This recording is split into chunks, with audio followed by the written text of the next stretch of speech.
Most people believe their biggest threat is a powerful enemy. They think danger comes from aggressive competitors, open critics, or obvious opposition. But in reality, most people don't lose power because others are stronger. They lose it because they quietly make their enemies stronger, not through confrontation, not through conflict, but through exposure. Every time you reveal too much, every time you react emotionally, every time you make your patterns obvious, you make yourself easier to read.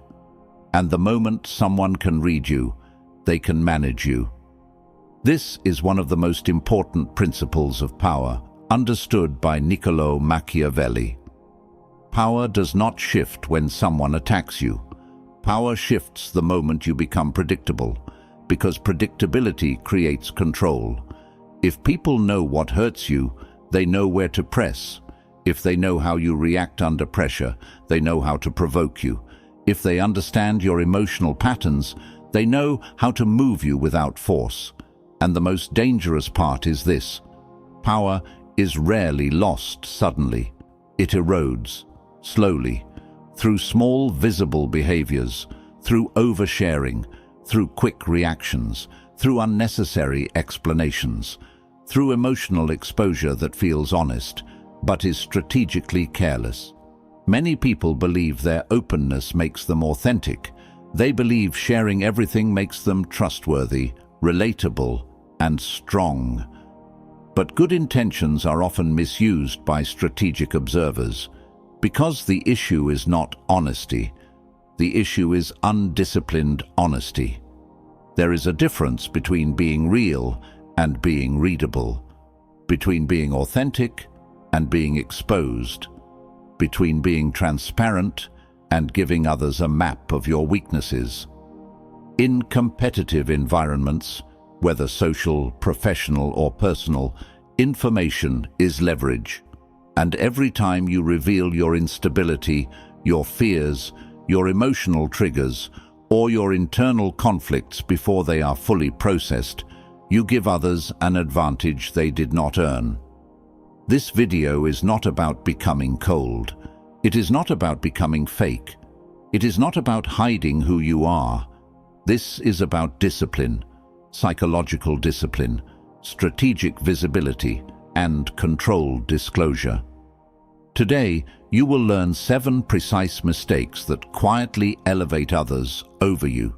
Mistakes that look harmless, mistakes that feel honest, mistakes that most people make without realizing they are lowering their own authority. And more importantly, you will learn how to protect your influence without becoming distant, cruel, or emotionally closed. Because real power is not silence. Real power is selective expression. Before we begin, I want you to drop this affirmation in the comments. I reveal wisely. Number 1. Sharing unresolved struggles publicly. There is a difference between sharing a lesson and displaying a wound. Most people don't see that difference. They believe openness builds connection. They believe speaking honestly about their struggles makes them relatable, authentic, and human. And in the right context, that can be true. But timing determines whether vulnerability creates respect or reduces authority. The critical mistake is speaking about a problem while you are still emotionally inside it. When you talk about a struggle that you have not yet processed, your tone carries instability. Your words carry uncertainty. Your emotional state is still searching for relief, validation, or reassurance. And people can feel that. Even if they respond with sympathy, their perception changes, because influence is built on emotional stability. When others sense that your internal state is unsettled, they begin to question your strength, your judgment, and your reliability under pressure. This doesn't mean you should never speak about difficulties. The issue is not honesty. The issue is unfinished honesty. There is a powerful difference between these two statements. I went through a difficult period, and here's what it taught me, and "I'm struggling right now, and I don't know how to handle it." The first communicates growth. The second communicates instability. When you share a processed experience, the message is controlled. The emotion is regulated. The narrative shows resolution, insight, and strength. But when you share an active struggle, you are exposing your emotional position in real time. And once that position is visible, it becomes information. In supportive environments, that information may be treated with care. But not everyone operates from support. Some people observe quietly. They store what they learn. They remember your stress points, your fears, your doubts, and your moments of weakness. Later, under pressure or competition, that information becomes leverage. Another danger of public emotional processing is authority erosion. Authority is not about being perfect. It is about being steady. When your emotional state appears unstable in public spaces, your perceived reliability decreases. People begin to see you as reactive rather than grounded. Even if your skills remain strong, your psychological position weakens. Because in any environment, people trust stability more than honesty. This is why strategic individuals process privately and communicate selectively. They talk about outcomes, not emotional chaos. They share lessons after clarity, not during confusion. They reveal growth, not turbulence. Another factor is audience selection. Not everyone deserves access to your internal struggles. Emotional transparency should be earned, not broadcast. Trusted individuals who have proven discretion and loyalty are different from general audiences, co-workers, or social platforms.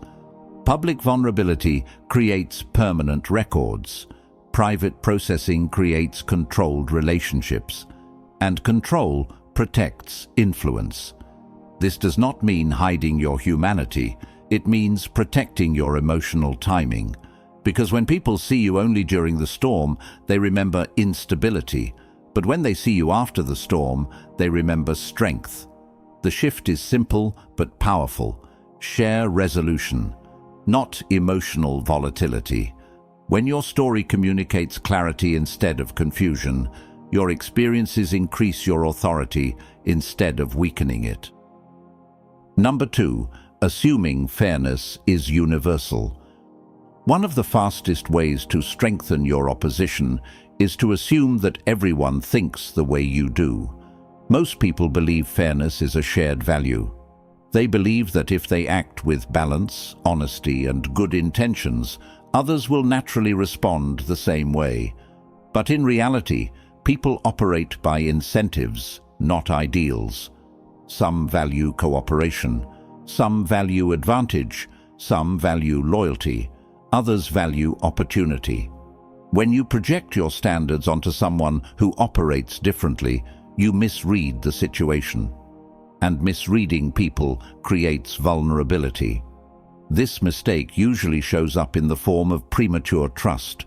You compromise early to show goodwill. You reveal your position to demonstrate transparency. You give concessions to keep things balanced. You assume the other person will meet you halfway. But if the other person is operating strategically, your fairness becomes information.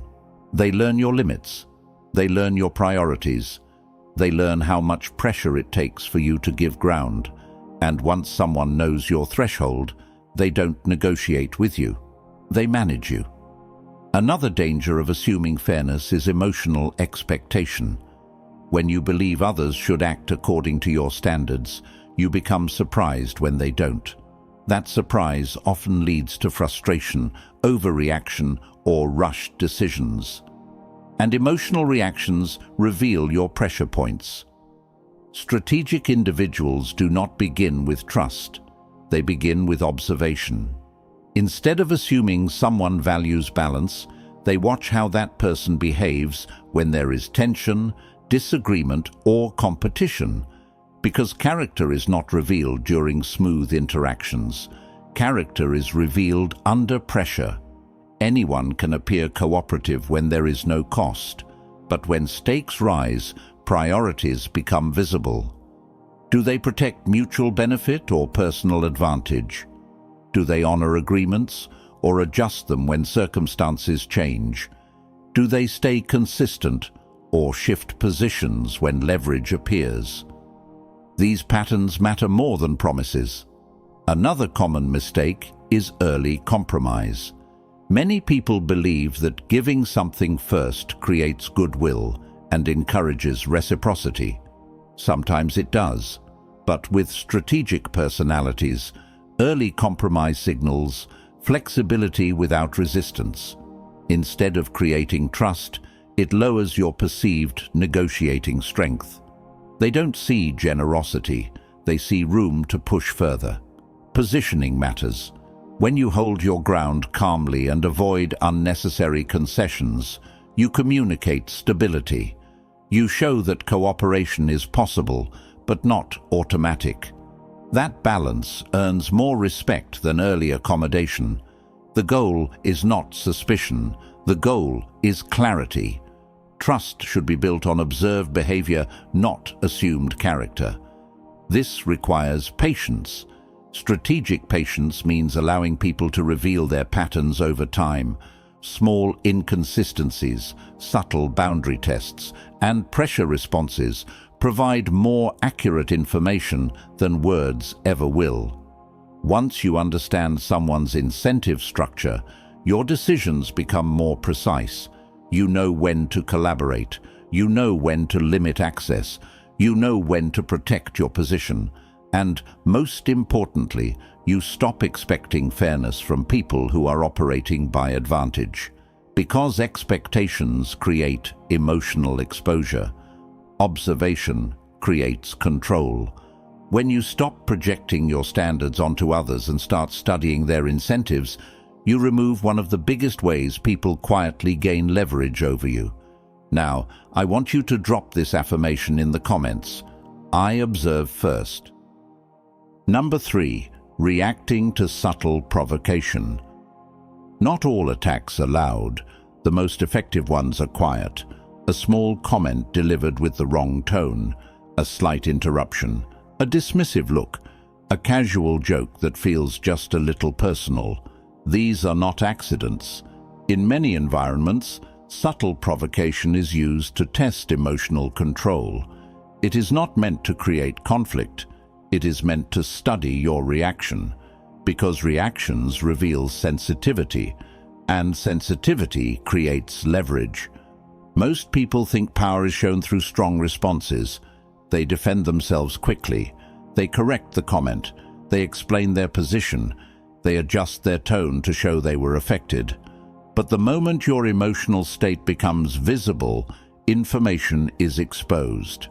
A slight shift in your voice, a longer explanation than necessary, a defensive clarification, visible discomfort. These are micro-reactions, and strategic observers pay attention to them. They are not focused on the words you use, they are studying what moves you. If a small comment changes your energy, they learn where your emotional boundaries are thin. If you rush to defend your competence, they learn you're sensitive about status. If you react to mild criticism, they learn pressure works on you. Once someone identifies your triggers, they don't need to challenge you directly. They only need to apply subtle pressure in the right place. That is how leverage is created without confrontation. The real danger is that most people react automatically. They don't pause. They don't evaluate the intent. They respond emotionally because the moment feels personal. But power lives in delayed response.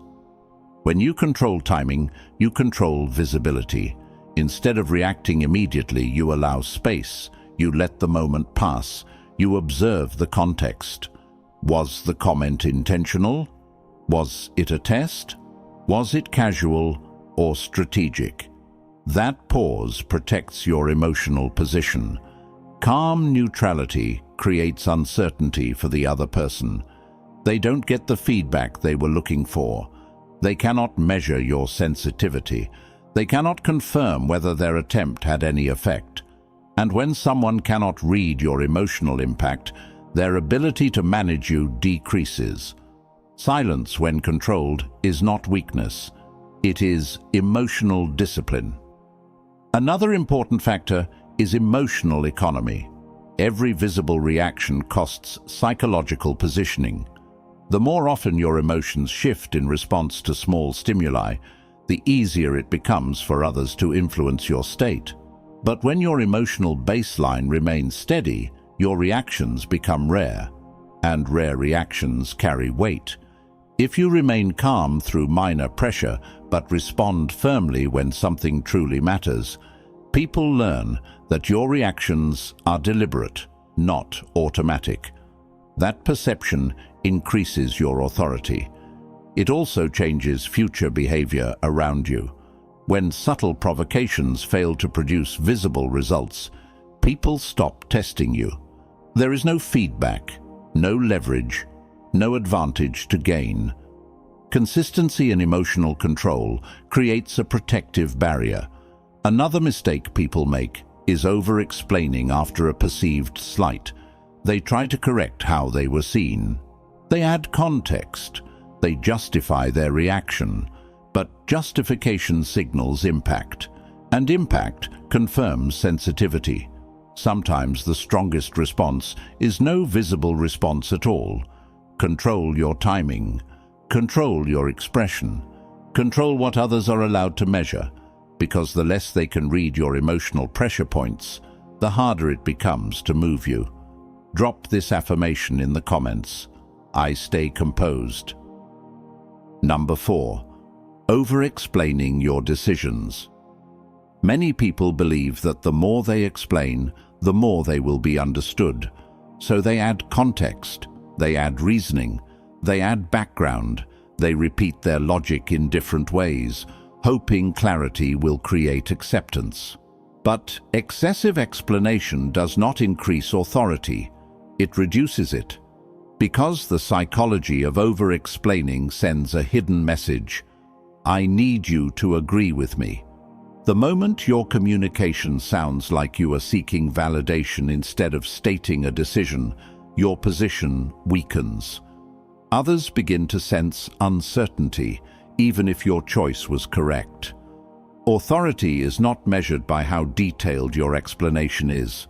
It is measured by how confidently you can stand behind a clear statement. When your decisions come with long justifications, multiple reassurances, and repeated clarifications, people don't just hear your reasoning, they hear your hesitation. And hesitation invites challenge. Strategic observers understand this pattern. If you feel the need to explain every decision in depth, they learn that pressure will make you talk more. They learn that disagreement will make you defend yourself. And once they know that, they don't debate your decision. They question your confidence. Another problem with over-explaining is that it opens negotiation where none was needed. When you present too much reasoning, people start picking apart the details instead of respecting the outcome. Instead of hearing the decision, they begin analyzing the explanation. Why this part? What about that option? Have you considered this instead? You unintentionally move the conversation from direction to debate. Clear authority works differently. Strong communicators state their position simply and directly. They give enough information to provide context, but not so much that the decision feels open for approval. Concise communication signals internal certainty. Certainty discourages unnecessary resistance. Another hidden danger of over-explaining is emotional exposure. The more you talk, the more your internal thinking becomes visible. Your doubts, your concerns, your priorities, and your pressure points all begin to surface. Information that was never necessary becomes available, and information creates leverage. Strategic communication protects your internal process. You share outcomes, not your entire mental journey. You reveal direction, not every uncertainty you considered along the way. This doesn't mean being cold or dismissive. It means being precise. Precision respects both your authority and the other person's attention. There is also a perception effect at work. People naturally associate brevity with confidence. When someone speaks clearly and stops, it signals that their position is settled. But when someone continues talking to reinforce the same point, it creates the impression that they are trying to convince rather than lead. The difference is subtle, but powerful. Leadership language is calm and contained. Approval-seeking language is long and repetitive. Another important principle is repetition control. Many people restate their decisions multiple times when they sense hesitation from others. They believe repeating will strengthen their position. In reality, repetition signals doubt. State clearly. Clarify once if needed, then move forward. When your words are limited and intentional, they carry more weight. When your communication is measured, people listen more carefully, because what is rare feels important. Over time, this habit changes how others respond to you. They stop expecting long explanations. They stop testing your decisions through endless questions. They learn that when you speak, the direction is already decided, and that perception protects your influence. I want you to drop this affirmation in the comments. I speak with certainty. Number 5. Publicly labeling your weaknesses. Most people think self-criticism makes them humble and relatable. They openly say things like, "I'm bad at this," "I'm not confident," or "I'm terrible with pressure." They believe that by admitting their flaws, they appear honest, self-aware, and down to earth. But there is a hidden danger in publicly defining your weaknesses. When you label yourself, you are not just expressing a thought. You are creating a narrative. And once a narrative is spoken out loud, other people store it. The human mind remembers simple identity statements. It does not remember the context or the emotion behind them. It remembers the label. Later, when people evaluate you for responsibility, opportunity, or trust, that label quietly influences their judgment, not because they want to limit you, but because you defined the limitation yourself. Another risk is repetition. When you casually mention your weaknesses in conversations, meetings, or social settings, the label becomes reinforced. Each time you say it, it becomes more believable to others. Eventually, it stops sounding like a temporary challenge. It starts sounding like a fixed trait. And fixed traits shape expectations. If people expect weakness in a certain area, they stop offering you opportunities related to it. They stop relying on you under pressure. They adjust their perception of your capability without ever telling you. You don't lose influence because others criticized you. You lose it because you defined your own limits for them. There is also a strategic risk. Some individuals actively collect information about others' insecurities. When you openly describe your fears, doubts, or shortcomings, you are giving them a map of where you feel vulnerable. Later, in competitive situations, those areas become points of pressure. A casual statement like, "I hate public speaking," can turn into being pushed into uncomfortable presentations. Saying, "I'm not good with conflict," can lead to others challenging your boundaries more often. Information that felt harmless becomes leverage. This does not mean you should pretend to be perfect. The shift is not from honesty to denial. The shift is from careless labeling to precise framing. Instead of defining yourself by a weakness, define yourself by a process. There is a powerful difference between saying, "I'm bad at this," and saying, "I'm improving this." The first creates a fixed identity. The second creates a growth trajectory. People respond very differently to those two messages. Growth signals strength. Fixed weakness signals limitation. Another important factor is emotional tone.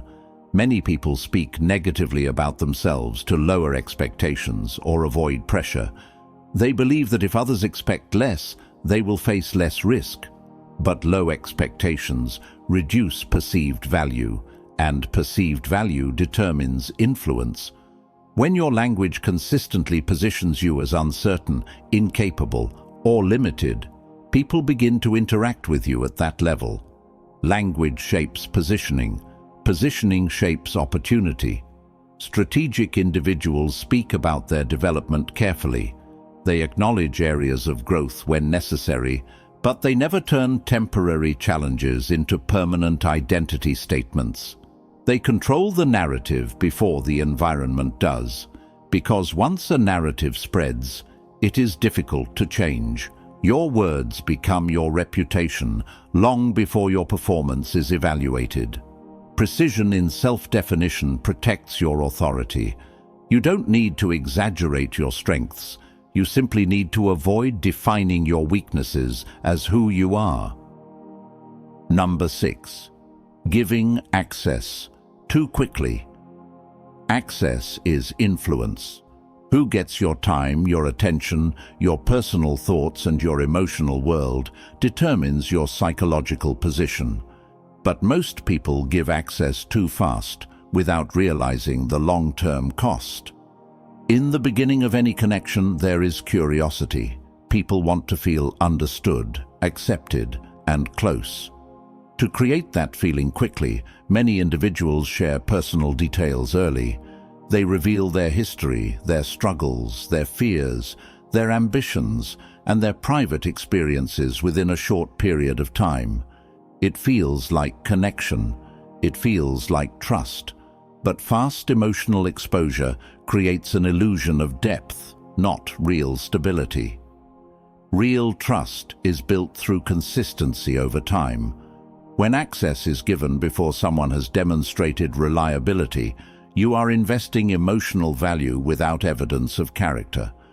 And once someone has deep insight into your thinking, your motivations, and your vulnerabilities, your psychological position changes.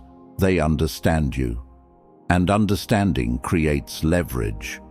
Another problem with fast access is value perception. The human mind assigns importance based on scarcity and effort. When personal information, emotional openness, and attention are given immediately, they feel ordinary rather than meaningful. Nothing had to be earned. Nothing had to be proven. And what comes easily is rarely treated carefully. Selective disclosure works differently. When you reveal your personal world gradually in layers, each level of access feels intentional. It signals that emotional depth is not automatic. It is based on observation, consistency, and time. This changes the dynamic. Instead of immediate closeness, there is progressive trust, and progressive trust increases respect. Another hidden risk of early access is misjudgment.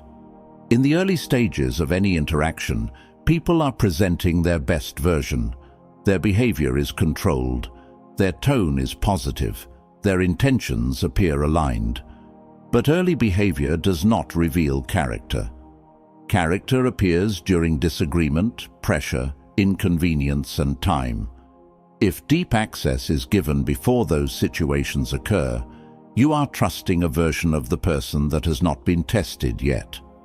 Strategic individuals observe patterns first. They watch how someone handles delays, conflict, boundaries, and responsibility. They pay attention to consistency between words and actions. Only when behavior proves stable does deeper access make sense. This protects emotional energy and psychological positioning. There is also a power dynamic involved. When you reveal everything quickly while the other person reveals very little, the emotional balance becomes uneven. They understand you deeply, but you know very little about them. That imbalance increases their control over the interaction. Balanced disclosure creates balanced influence. Another common mistake is mistaking intensity for connection. Long conversations, personal stories, and emotional moments can feel meaningful, but intensity does not equal reliability. Some people connect quickly and disappear just as quickly. Depth should follow consistency, not emotion. When your personal world is revealed slowly, your presence feels structured and intentional. People recognize that closeness is not automatic, it is built. And what is built gradually is valued more highly. Layered access also protects your boundaries. If someone shows inconsistency, poor judgment, or lack of discretion early, the cost to you is minimal because deeper information was never shared. This is not about distance, it is about timing. You are open, but not immediate, warm, but not exposed, engaged, but not fully accessible. Because emotional access is one of the highest forms of influence, and influence should never be given in a single moment. Drop this affirmation in the comments. I reveal in layers. Number 7. Confusing vulnerability with integrity. There is a dangerous misunderstanding in modern psychology, the belief that complete emotional exposure equals strength. People are told that sharing everything they feel, revealing every insecurity, and expressing every emotional reaction is a sign of authenticity. They believe that if they are fully open at all times, they are being honest, real, and trustworthy. But there is a critical difference between vulnerability and integrity. Integrity is controlled transparency. Vulnerability without control is emotional exposure. Integrity means your words, actions, and values are aligned. It means you are honest without being careless, open without being unstable, and real without being emotionally unpredictable.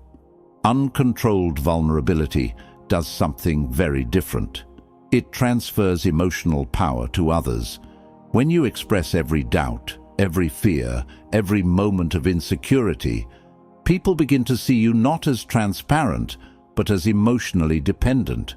Your reactions become predictable. Your pressure points become visible. Your emotional state becomes readable. And what is easily readable is easily influenced. Strong individuals understand something that most people ignore.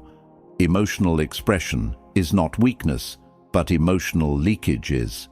There is a difference between sharing when necessary and releasing everything without filtering. Unfiltered emotional expression often comes from a desire for validation. People want reassurance.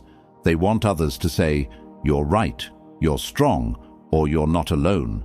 But when validation becomes a habit, your emotional stability becomes dependent on external response. That is not strength. That is psychological dependence. Integrity, on the other hand, is quiet stability. You do not deny your emotions, but you process them internally before expressing them externally. You choose the right time, the right person, and the right level of disclosure. This creates emotional authority. When you speak about something serious, it carries weight because it is rare, measured, and intentional. Another hidden problem with constant vulnerability is perception. People respect emotional depth, but they are drawn to emotional control. When someone reacts intensely to every difficulty, every criticism, or every uncertainty, they begin to appear fragile rather than honest. And fragility changes how others interact with you. They may become cautious around you, avoid difficult conversations, or in some cases, take advantage of your emotional sensitivity. Strategic emotional control prevents this. Instead of reacting immediately, you pause. Instead of expressing every feeling, You choose what is useful to communicate. Instead of seeking emotional relief through others, you develop internal regulation. This does not make you cold, it makes you stable, and stability creates trust. Even powerful thinkers like Niccolò Machiavelli understood that perception shapes influence. He wrote that a leader should appear compassionate, honest, and human, but must always maintain control over what is revealed and when. Because influence depends not only on who you are, but on what others are allowed to see. There is also a timing factor. Emotional honesty is powerful when the relationship has depth and trust, but when strong emotions are expressed too early or too frequently, it creates emotional pressure rather than connection. People feel responsible for your emotional state, and when people feel responsible, they begin to distance themselves. Integrity avoids this by creating emotional self-sufficiency. You share your perspective, not your instability. You express your values, not your emotional turbulence. You communicate strength, even when discussing difficulty. Another important distinction is between honesty and emotional dumping. Honesty is clear, calm, and purposeful. Emotional dumping is reactive, heavy, and uncontrolled. One builds respect, the other creates discomfort.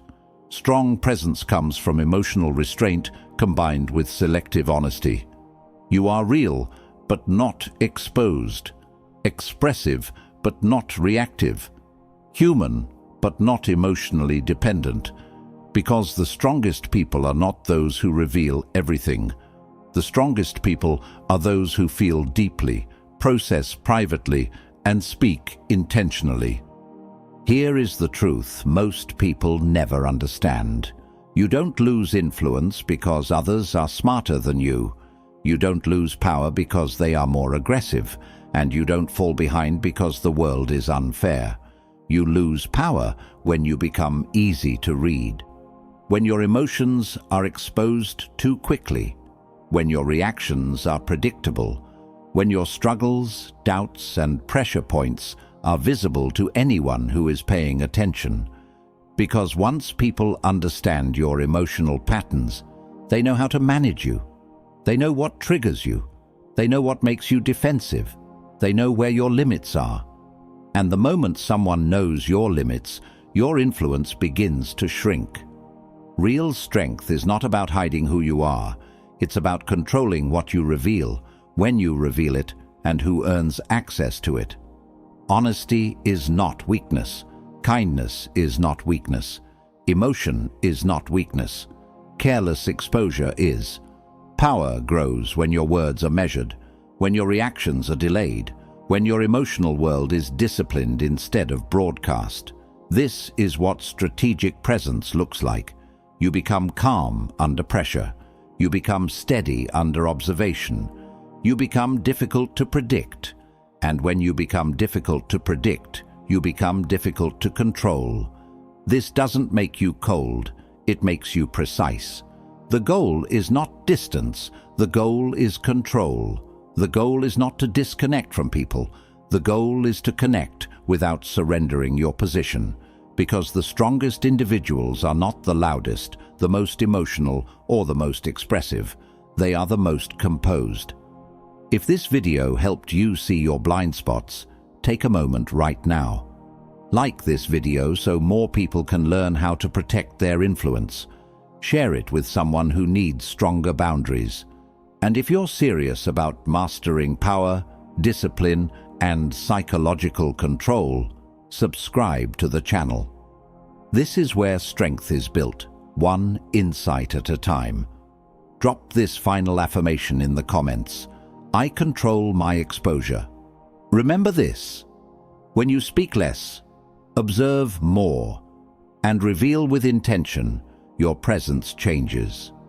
And when your presence changes, the balance of power changes too.